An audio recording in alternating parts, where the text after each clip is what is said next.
Motivation can sometimes feel like a cosmic prank. It flickers into existence like a spark in dry grass, a sudden urge, a vision of possibility, a promise that your effort might end up being worth it. From that tiny psychological ignition, humans have crossed oceans, painted ceilings. You're telling me a cis teen painted this chapel and decided that yes, waking up at 5 a.m. to go for a morning jog is the right choice. Motivation, however, can be quite fickle. It abandons us in the Costco parking lot when it's time to lift out all of those industrial-sized things into your trunk. Halfway through self-improvement plans, or 3 days into a new hobby when the novelty wears off and the reality taps us on the shoulder like, hey girl, do you even like plants? We like to believe that motivation comes from passion, ambition, or hustle. You know, the sexy parts of achievement. Yet psychology tells us a very different story. What drives us is less about willpower and more about needs. The need to choose our path, the need to feel capable, the need to belong somewhere without auditioning for your worthiness. When these needs are met, human beings bloom, but when they're suffocated, we shrink, even in the presence of success. So today we're discussing 3 deceptively simple questions. Why do some goals light us up from the inside while others feel like punishment? What makes joy come alive? And finally, how do we build meaning that lasts longer than a dopamine hit? Over the next 30 minutes, we'll move through the evolving science of motivation, from the brain's ancient drive to seek reward, to the kind of purpose that shapes a life and not a resume. We pretend motivation is a personality trait. She's just so driven. They're just so disciplined. But beneath the Instagram hustle aesthetic is a biology. Ultimately, motivation isn't about becoming a productivity tool. It's about remembering you are a creature that is wired for curiosity. And you are a creature who wants to feel alive and not just survive the calendar. Hello, you stunning woman on the go. Welcome back to Dtalk, your safe space to expand your creativity, critical thinking, cringe, and connection. Today, we're dissecting the science of motivation, the invisible gas in the tank of human existence that sometimes runs out at the worst possible moment. If you've ever wondered why you've lost motivation on goals you really want, why rest makes you feel guilty, or why your brain would rather scroll through TikTok than thrive, if your to-do list haunts you like a Victorian ghost, if your self-worth is held hostage by a sluggish dopamine system, or if you've ever experienced that spiritual awakening known as getting your shit together for exactly 2.5 days, this episode is for you, because motivation didn't evolve to make your dreams come true. It evolved to keep you alive long enough to help you keep creating more disappointing humans. So grab your unreliable transmitters, take your inner perfectionist off speakerphone diva, and get ready to unlock the psychology behind drive, purpose, and the art of giving a shit. Let's get into it. Dtalk starts now.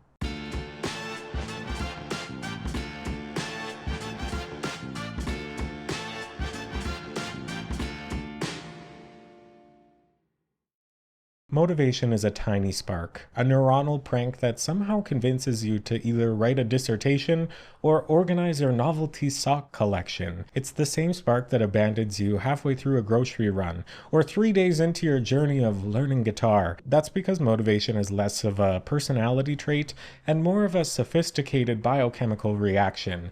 Motivation is chaotic, ephemeral, and utterly human. At the core of all of this chaos lies the mesolimbic dopamine system, the brain's chemical whisper of, maybe this is worth it. Dopamine isn't about pleasure. It's about anticipation, expectation, and reward prediction. Dopamine spikes not when somebody who is addicted to a substance consumes that substance, but when the person decides to use it. The moment of intention, of planning, of imagining the hit. Your brain doesn't care about a drink, a smoke, or a cookie, or a new purse, as much as it does the mental thrill of deciding to engage in that behavior. This is why cravings can feel like a hurricane in your chest before you even take a sip, or a puff, or a tap of your credit card. Your reward system is hooked on the anticipation, not the actual payoff itself. It's the same mechanism that drives motivation in everyday life. The brain lights up for possibilities. Finishing a project, nailing a presentation, or even reorganizing your spice rack for the 10th time this week. We're not doing it by alphabetical order. You leave the allspice in the back where it belongs. Sorry. Dopamine is the spark, or the tease, or maybe this is worth it signal. The action itself is secondary, and just like in addiction, when the spark fades, so does the drive, explaining why motivation is something inexplicably absent. Yet dopamine is only one piece of this puzzle. Motivation is as much psychological as it is biochemical. Self-determination theory offers a robust framework. Humans thrive when three core needs are satisfied: autonomy, competence, and relatedness. These are not optional extras. They're evolutionary imperatives disguised as psychology. So let's talk through these. The first one is autonomy. We need to feel that we can choose our path. Studies show that perceived control over one's actions dramatically increases performance and engagement. Remove choice and people disengage, even from tasks they would otherwise enjoy. Alternatively, some researchers highlight the paradox of choice, which is the idea that people will become discouraged if there are too many options. They can overwhelm the brain and decrease motivation and then satisfaction. So the lesson is autonomy isn't just freedom, it's guided freedom. The second one is competence. We are wired to seek mastery, but it's not about achieving perfection. It's about balancing challenge and skill. That little sweet spot that is called flow. Interestingly, some critics argue that emphasizing competence can foster performance anxiety or extrinsic pressure if it's tied towards rewards or evaluation. Motivation is not about feeling good. It's about feeling capable without feeling trapped by judgment. The third one is relatedness. We want connection. Motivation spikes when actions are socially meaningful. We are social animals. Belonging amplifies our drive, and isolation dampens it. Critics argue that too much social comparison or toxic competition can erode internal motivation, showing that relatedness is not a universal enhancer, but rather context dependent. That's going to come back a lot. So these three needs interact dynamically with both intrinsic and extrinsic motivation. Intrinsic motivation is doing something for its own sake and tends to produce a more sustained engagement versus extrinsic motivation, which depends on rewards or external pressure. But extrinsic incentives aren't inherently bad. They can sometimes enhance motivation if they align with our personal values or our autonomy. But the debate continues. Is extrinsic reward a tool, a trap, or both? I don't know. I'm literally just some diva with a camera, right? And as we're talking about reward systems, I would like to share with you this idea called temporal dynamics. And this really complicates motivation. So temporal discounting explains why we as humans prefer small and immediate rewards over larger and delayed ones. Procrastination is a neurobiological tug of war between immediate comfort and future gain. Some people think that framing rewards in a narrative context, so imagining yourself as your future self benefiting from the effort, can actually counteract this temporal bias. We love telling ourselves stories, and motivation is amplified when our goals fit into that coherent story of who we are and who we want to be. Then there's the novelty factor. My ADHD girlies, I'm looking at you. Dopamine spikes when there's new stimuli, making the brain addicted to unpredictability. Evolutionarily, seeking novelty improved survival, new food, new paths, new strategies. And in modern life, this unfortunately explains doom scrolling, binge watching, and sudden obsessions with organizing plant collections at 2 a.m. Motivation is like this flammable fume flowing in the wind, constantly looking for the next spark. Interestingly, some researchers show that motivation is multi-leveled and contested. There's this one study that defines the term neurochemical determinism. So this is where dopamine, serotonin, and norepinephrine shape whether we act at all. Others emphasize psychological construction, so your beliefs about your self-efficacy, your purpose, and meaning matter more than brain chemistry alone. So neurochemical determinism is you are born this way, you have no control, and then psychological constructed is it's the environment you're in. It's very nature, nurture, that whole thing. And there is a third camp, which is probably where most of this sits in the gray area, where motivation emerges only when biology, cognition, and community intersect. So in practice, all three of these have valid points, and it makes understanding our own neurochemistry even more complicated, which is great. Love that. In short, motivation is an emergent property of neurochemistry, psychological needs, and narrative meaning, all mediated by your social context.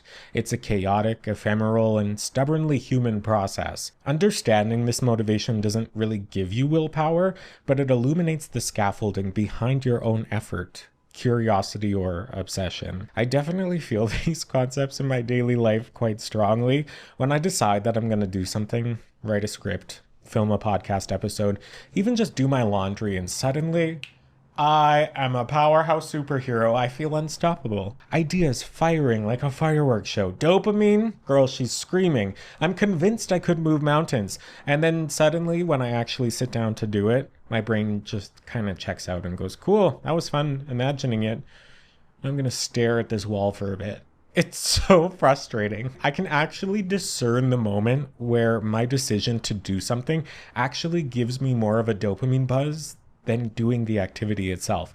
I feel like I should be motivated all the time, but motivation is like a cat. It shows up when she wants to. I swear, half of my life is me chasing these dopamine hits while the actual work just sits there, kind of untouched, to the point where I will lose my motivation and I will try to remember back to what I was thinking about to try and catch that motivation again. Like does that ever happen to you? You're feeling motivated to do something, you're ready, you're excited, it's all going to be great, and then it just dissipates and you think, what changed? How can I get back to that space? What was I thinking about? What was I getting excited for? And sometimes I find it and then I get rebuzzed, but sometimes I can't find it. And then I just sit and eat ice cream. The trick that I've learned for me is that I have to jump on those sparks immediately. The second I feel that thrill, I ride it like a roller coaster, or else it's gone and I'm left with maybe tomorrow type of energy. My attention problems also add an extra layer of complexity to this because I can ride the roller coaster for far too long and then I'm only attending to the things that I'm motivated to do, and some necessary things do get left behind. So motivation is this cruel tease that loves to ghost you sometimes, and the challenge is learning to chase it before it ghosts forever while maintaining an awareness of your time. When I know how to do that, I'll let you know. Okay, to close this chapter, to recap, motivation flickers with dopamine anticipation, novelty, and reward prediction. Autonomy, competence, and relatedness are non-negotiable human needs.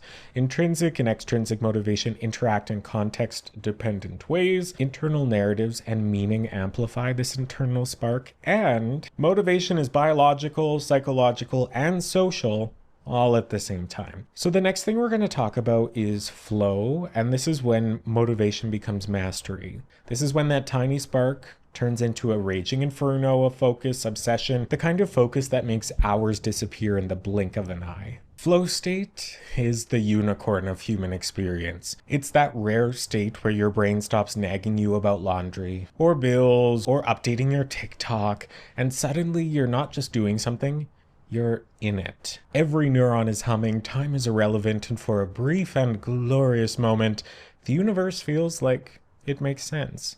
The Grandmaster of Flow research defined it as complete absorption into an activity, where skill meets challenge in a perfect storm. Competence. Too little challenge and boredom creeps in like an uninvited roommate. Too much and anxiety knocks on the door like a Jehovah's Witness. Flow state exists in this sweet spot between frustration and ease. And when it hits, it rewires your perception of effort. And studies show that people who experience this flow state regularly report higher life satisfaction, creativity, and resilience. The frustrating part is that the dopamine spikes not when you finish a task, but when you approach mastery. And like we talked about before, our brains reward the decision and anticipation of action. So this is that going for it moment. It's more than the completion itself. That's why a gamer grinding through levels or a musician improvising feels like a rush more potent than crossing the finish line. Flow is progress distilled into pure reward.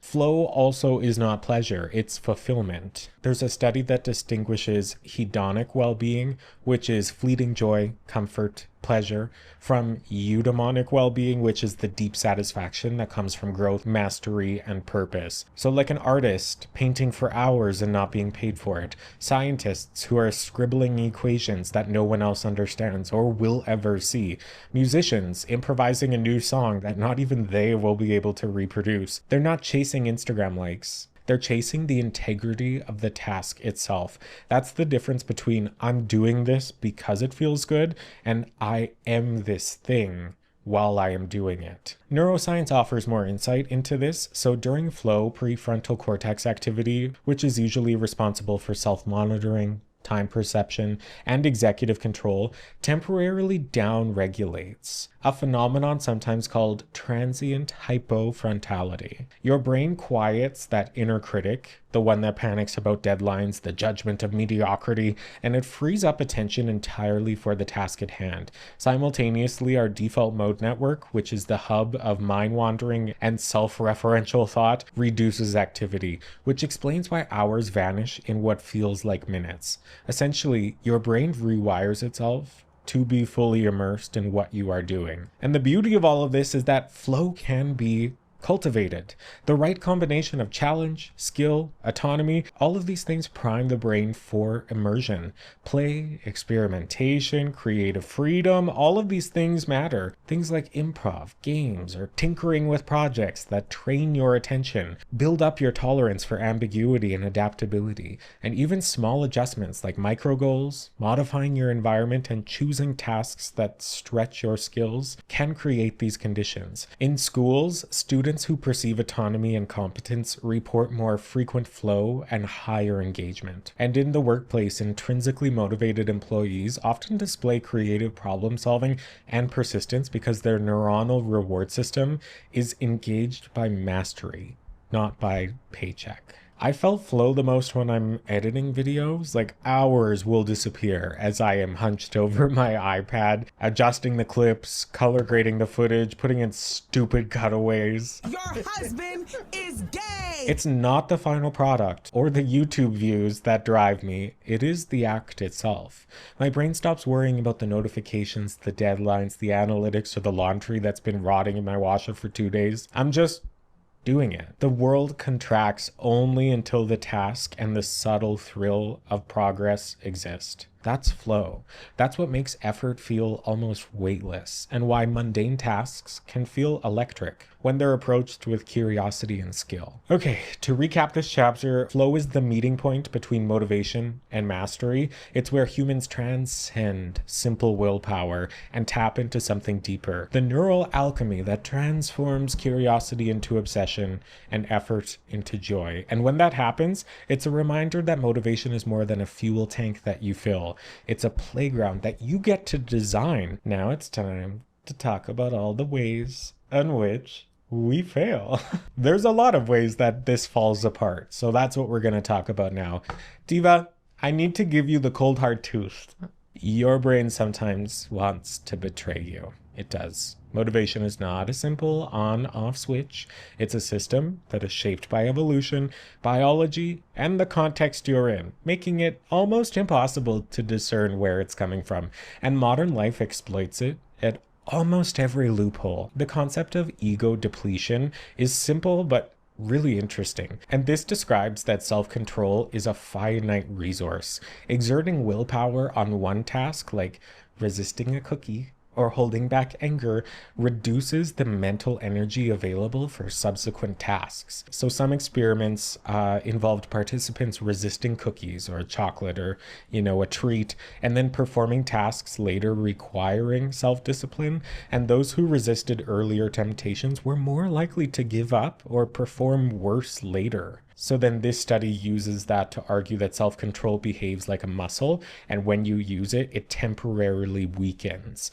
And this matters in the context of motivation, because if your brain is constantly negotiating between immediate impulses and long-term goals, ego depletion explains why motivation feels fragile. Even small acts of discipline can zap the mental fuel needed for your next challenge. And this was believed for a really long time, until 2010, when researchers began questioning whether ego depletion was a universal or biological effect, and they argued that beliefs about willpower modulate the depletion you feel. So people who believe that willpower is unlimited show little to no depletion. So this definitely means there's a psychological component to all of this rather than a purely resource-based model. And later meta-analysis revealed, again, mixed results. Everything is always nature nurture. It's always the exact same thing. It's frustrating because then there's nowhere to point. Oh, I might need to develop more tolerance for ambiguity. I'm working on it. Ooh woo. Context dependent. So these are things like being sensitive to stress, motivation, and your perception of control. Neuroimaging shows that self-control tasks activate our prefrontal cortex diva, and over time, prefrontal cortex engagement can reduce its efficiency temporarily, particularly when stress or fatigue is high. Importantly, our brains are adaptive, so small breaks, micro rewards, and environmental scaffolding can restore our performance, suggesting that ego depletion is not something that is permanent, it's something that is reversible. So much of this conversation is context specific, which probably doesn't come as a surprise to you. The challenge, however, is to become present enough in order to allow ourselves to be cognizant of our own context, which can be hindered by many things like guilt, fear, anger, cognitive dissonance, all of which we have discussed throughout this season on Dtalk. I personally feel ego depletion regularly when I'm juggling multiple tasks, so writing, recording, editing back to back, but by the third or fifth time I'm trying to say prefrontal cortex, my prefrontal cortex is almost on strike, and my brain starts negotiating like, oh, maybe you can just turn all this off, and maybe just go sit on the couch and scroll TikTok. And it's annoying, but recognizing it is where the power lies. So tiny interventions, stretching, taking a break, even just acknowledging that my self-control isn't broken, sometimes that lets motivation return for me. It's a reminder that drive is not a switch and you haven't lost it forever. It's a system that fluctuates depending on your context, your fatigue, and most importantly, arguably, your perception of what is happening. So this ego depletion helps explain why motivation often fails at the most predictable points. So the mid-afternoon slump, the last item on the to-do list, or the moment your brain realizes you don't have to keep pushing. It also aligns with reward prediction errors. This is when dopamine spikes from anticipating a reward. Your brain can cheat and grab an easy dopamine fix rather than continuing the hard work that actually aligns with your goals. The next thing I want to talk about as a pitfall is this idea of learned helplessness. So this was first written about in the 1960s through experiments in dogs. So the classic study, dogs were exposed to inescapable shocks. Later, when escape became possible, many dogs did not try to escape. Oh my God, that sounds sad, but they had learned that their actions didn't matter, so they stopped caring or acting entirely. And this phenomenon, unfortunately, is not limited to dogs or even just animals. Humans show it too. So in situations where repeated failure happens, lack of control or unpredictable outcomes convince your brain that effort is useless. And at its core, learned helplessness is about expectancy of control, where individuals believe outcomes are uncontrollable, and then they just stop trying. Even when opportunities for success appear in front of you, you're not interested. It's also tightly linked to motivation sabotage. If autonomy is blocked repeatedly, competence feels unlikely or unreachable. Or you can also be sabotaged if relatedness is absent. The brain starts signaling that nothing you do matters, and it can kill your drive entirely. There's more research that shows learned helplessness involves dysfunction in the prefrontal cortex and striatal dopamine pathways. Normally, dopamine signals reward prediction errors, helping us learn what actions lead to positive outcomes. In helplessness, the brain dampers these systems, so the motivation to act decreases even when the conditions improve. So stress hormones like cortisol also amplify this effect, making the brain more risk-averse and less willing to attempt goal-directed behavior. The good thing though, like most others, learned helplessness is not permanent. Modern research emphasizes that cognitive reframing and perception of control can really help. So this looks like interventions that highlight past successes, incremental progress, so chunking for those educators out there is what that's called, or highlighting the controllable aspects of a situation.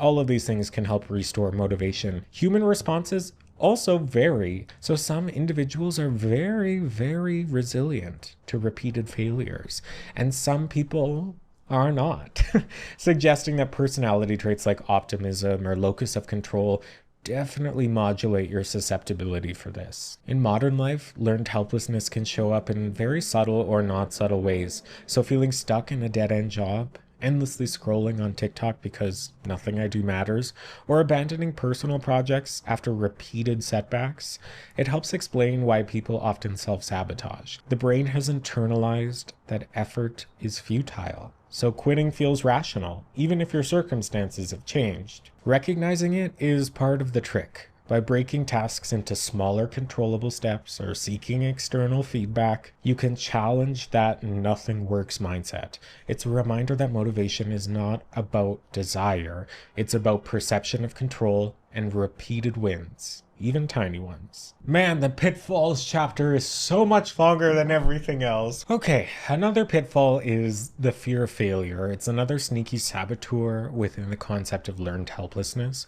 Neuroscience shows that the amygdala activates in anticipation of potential mistakes. So flooding your system with stress hormones like cortisol or shutting down exploratory behavior. Alternatively, a lot of research also shows that a little bit of fear can enhance your performance, but chronic fear triggers avoidance, procrastination, and the endless mental loop of don't even try this kind of deal. The next one is multitasking. Multitasking is often celebrated like a superpower, but neuroscience and cognitive psychology converge on one key finding.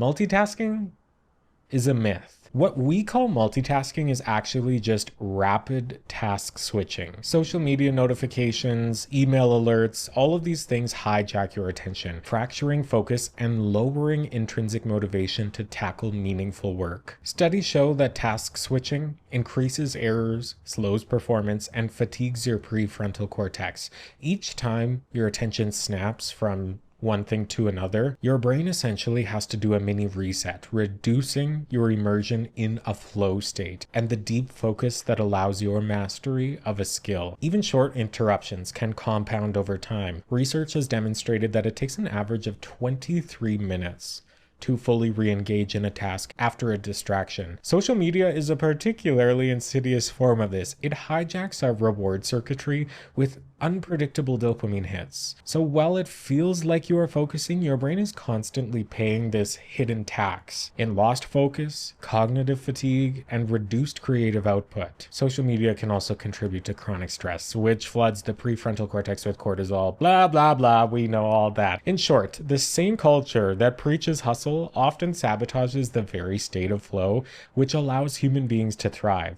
So understanding that flow requires sustained attention, minimal interruptions, and neural stability, it's crucial. It's why some of the most creative people schedule deep and uninterrupted blocks, silence notifications, and protect their attention as if it was oxygen.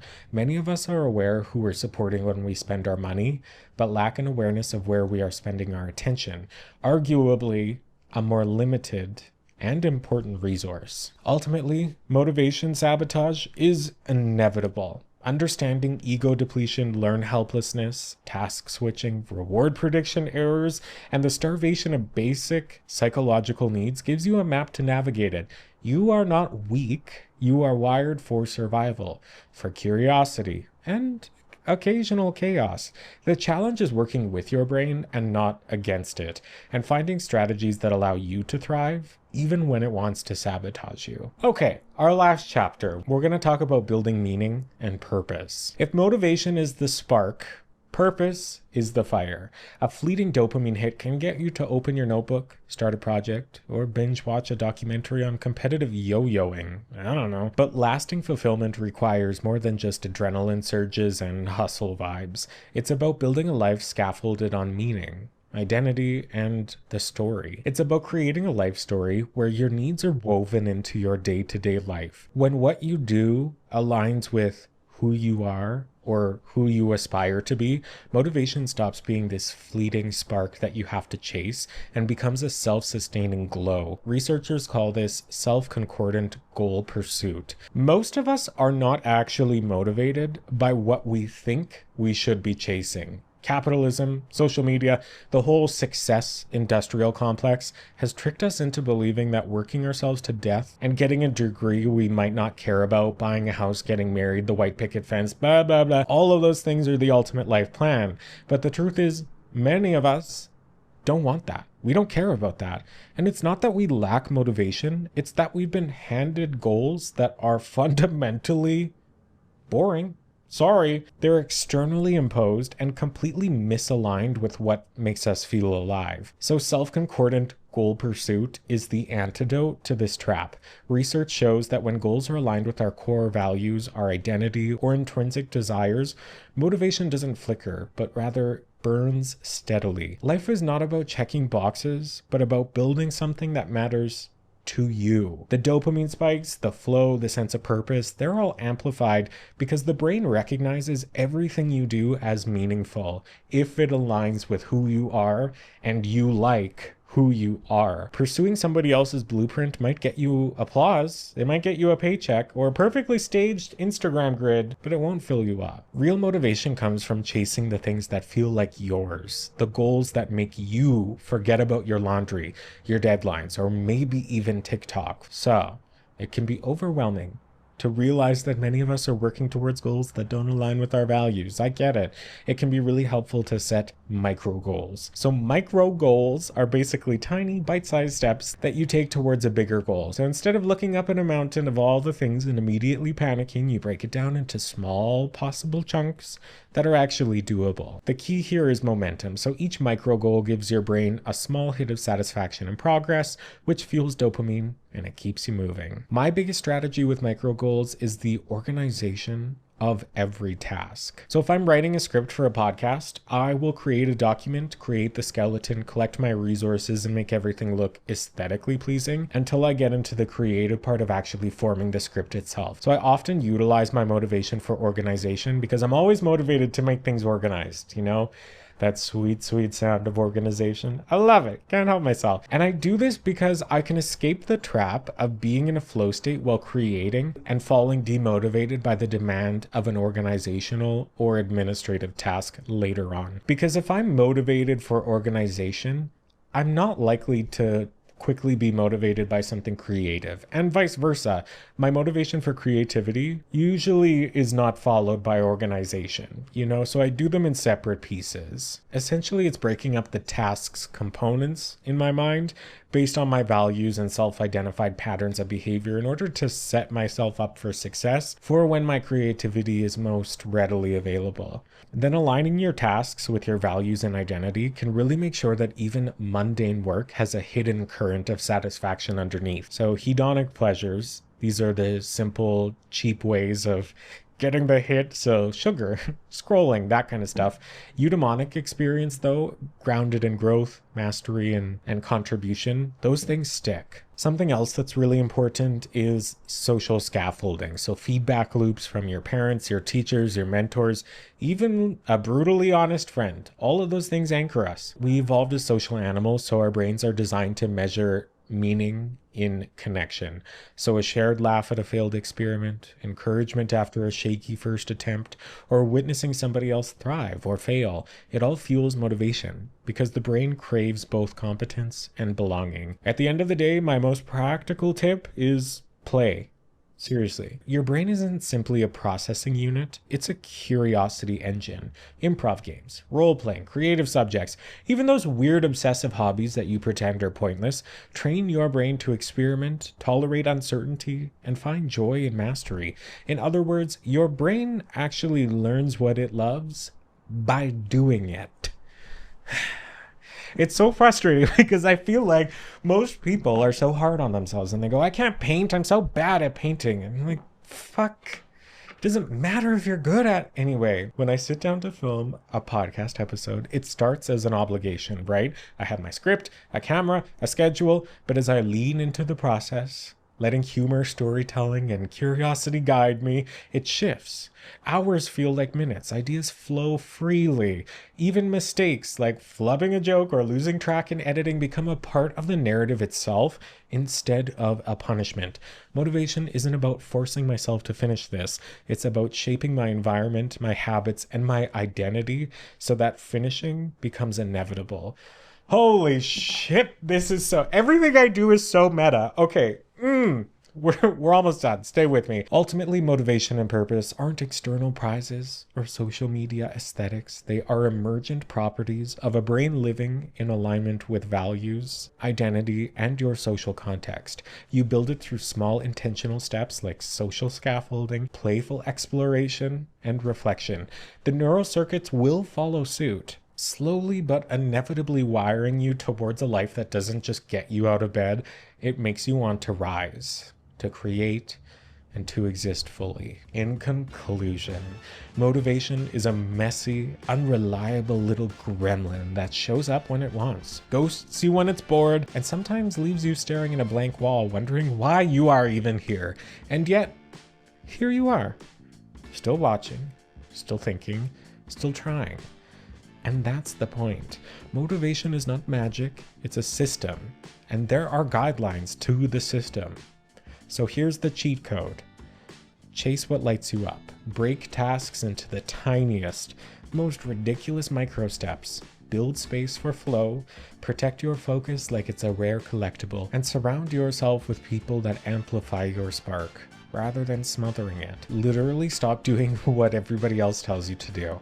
Stop working towards the house, the degree, the perfect life, if it makes your soul yawn. Do the stuff that makes you forget time exists. The things that make your brain scream, yes, queen, instead of quietly whispering, meh. Motivation is a wild, temperamental, glorious superpower, and the only way to use it is to ride it. Chase it, and sometimes wrestle it into submission. Your dopamine will lie, your brain will cheat, but your values, your creativity, and your curiosity, they don't lie. Protect them, feed them, and suddenly even the mundane becomes electric. Thank you so much for getting to the end of this episode. This one was definitely longer than I've done for the last few, but I'm getting really into recording these episodes. I have struggled a lot with motivation, and I've spent a lot of time studying it to try and understand it better to serve myself. And while I'm definitely not where I want to be, this is really helpful to me kind of to talk myself through all of these things because I've been looking at them for years, and it's so cool that I can share them with people who are interested in it. Like if you're here and you've listened to my voice for this whole thing, like you were into this. I'm sorry, you didn't make it to the end if you weren't into it. So if you're here, you better be subscribed to this channel. You can follow Dtalk online on Instagram and TikTok, but literally don't stay there too long or this whole episode becomes pointless. But anyway, yeah, thanks for being here. Let me know what you think in the comments. And I think I'm going to leave it on the note of, so go ahead now. Do the thing. Make the mess. Fail spectacularly. Flow deeply. Laugh at your own chaos. Build something that's yours. Because this life isn't about surviving your to-do list. It's about being alive enough to actually want to get out of bed. And that, my friend, is how humans, chaotic, brilliant, and utterly flawed humans, actually thrive. Goodbye. For the love of God, if you're interested in the things that I talked about and want to read the studies, my works cited list is in the YouTube description. There's like 30 of them. If you're a diva like me and that episode was a lot, don't spiral, bestie. You got it. You got this. Fuck yeah. No, okay. I've been sitting too long. Okay, goodbye.